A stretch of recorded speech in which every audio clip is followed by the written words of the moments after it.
नमस्ते। कई बार हमारा शरीर हमें कुछ ऐसे संकेत देता है जिन्हें समझना थोड़ा मुश्किल हो जाता है, खासकर जब वो अचानक और तेज दर्द के साथ आएं। तो आज हम किडनी स्टोन की जांच के पूरे सफर को समझेंगे और इस पूरी प्रक्रिया को आसान बनाने की कोशिश करेंगे। ज्यादातर मामलों में ये सब एक सवाल से शुरू होता है। जब शरीर के किसी हिस्से में अचानक बहुत तेज दर्द उठता है तो मन में बस एक ही सवाल आता है कि आखिर ये हो क्या रहा है। ये जो लक्षण है ना, ये सिर्फ कोई शारीरिक परेशानी नहीं है। ये असल में शरीर का एक तरीका है मदद मांगने का। और जब डॉक्टर्स इन संकेतों को सुनते हैं तो उनकी जांच की प्रक्रिया शुरू हो जाती है। तो जब इन लक्षणों के आधार पर पथरी का शक होता है तो आगे क्या? यहीं से जांच का असली सफर शुरू होता है। इसका मतलब बहुत सीधा सा है। समस्या को ठीक से समझने के लिए डॉक्टर्स को शरीर के अंदर झांकने की जरूरत पड़ती है, और इसके लिए वो सहारा लेते हैं मेडिकल इमेजिंग का। तो सवाल ये है कि शरीर के अंदर देखा कैसे जाता है। खैर, सबसे पहला और आम तरीका है सोनोग्राफी, जिसे हम अल्ट्रासाउंड के नाम से बेहतर जानते हैं। सोनोग्राफी को आप एक तरह का मेडिकल सोनार समझ सकते हैं। ये साउंड वेव्स का इस्तेमाल करके किडनी की एक तस्वीर बनाता है, और सबसे अच्छी बात, ये पूरी तरह से सुरक्षित है और इसमें कोई दर्द नहीं होता। प्रक्रिया भी बहुत सरल है। पेट पर जेल लगाकर एक छोटा सा डिवाइस, जिसे ट्रांसड्यूसर कहते हैं, उसे त्वचा पर घुमाया जाता है। ये ध्वनि तरंगे भेजता है जो पथरी से टकराकर लौटती हैं और एक तस्वीर बना देती हैं। और जानते हैं, ये सब कुछ बस 15 से 30 मिनट में हो जाता है। और इसका सबसे बड़ा फायदा, जीरो रेडिएशन। इसका मतलब ये हुआ कि ये तकनीक हर किसी के लिए, यहाँ तक कि गर्भवती महिलाओं और बच्चों के लिए भी पूरी तरह से सुरक्षित है। लेकिन सोनोग्राफी ही अकेला ऑप्शन नहीं है।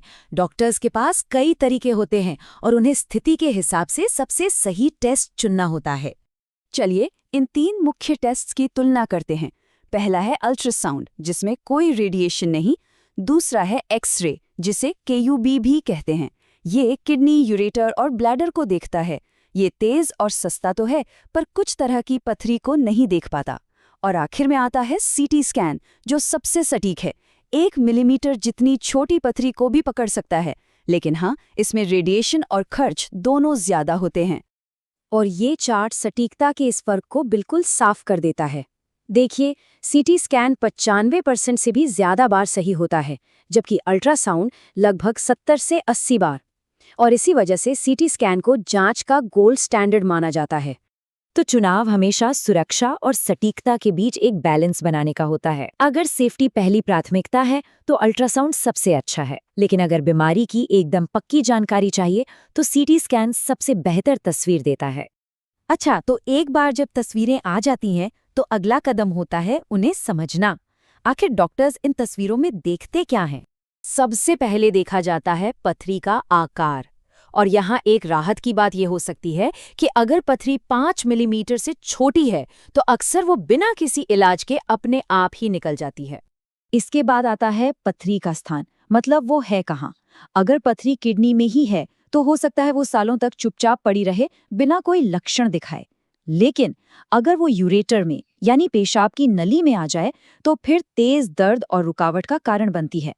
तो कुल मिलाकर एक इमेजिंग रिपोर्ट 3 मुख्य बातें बताती हैं।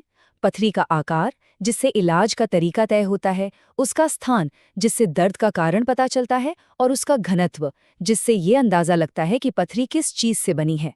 चलिए अब देखते हैं कि ये सारी जानकारी इलाज की योजना बनाने में कैसे मदद करती है। देखिए, ये एक सीधा साधा संबंध है। अगर तस्वीर में छोटी पथरी दिखती है और कोई रुकावट नहीं है तो डॉक्टर अक्सर ज्यादा तरल पदार्थ पीने और दर्द की दवा लेने की सलाह देते हैं।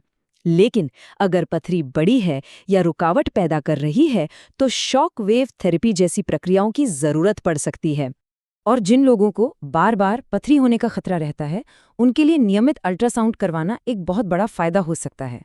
हर 6 से 12 महीने में एक जांच किसी भी नई पथरी को तब पकड़ सकती है जब वो छोटी हो और उसका इलाज आसानी से किया जा सके।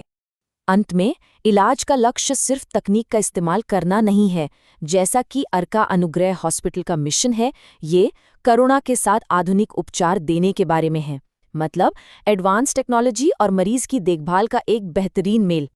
तो इस पूरी प्रक्रिया को समझना हमें एक तरह की ताकत देता है। लेकिन ये हमें एक ज्यादा जरूरी सवाल पर भी लाता है। अब जब हम समस्या को देख सकते हैं तो अगली बार इसे होने से कैसे रोकें? ये वो सवाल है जो हमें सिर्फ इलाज से आगे बढ़कर रोकथाम के बारे में सोचने के लिए प्रेरित करता है।